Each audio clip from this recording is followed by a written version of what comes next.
સુરતમાં મગોબ અને પર્વત ગામના બીઆરટીએસ રૂટમાં પ્રાઇવેટ વાહન ચાલકો સ્વિંગ ગેટને નુકસાન પહોંચાડતા દેખાયા હોવાનો વિડીયો સોશિયલ મીડિયામાં વાયરલ થઈ રહ્યો છે।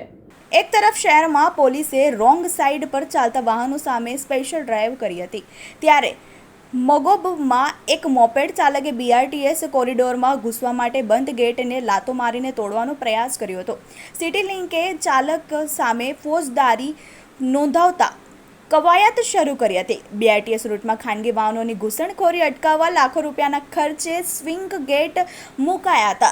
જો કે લાંબા સમયથી મોટા ભાગના સ્વિંગ ગેટનું ઓપરેશન થઈ રહ્યું નથી। આ બાબતે ટ્રાફિક સેલે મેન્ટેનન્સ એજન્સી સામે બ્લેક લિસ્ટની કાર્યવાહી સુધીની મંજૂરી મંગાવી હતી।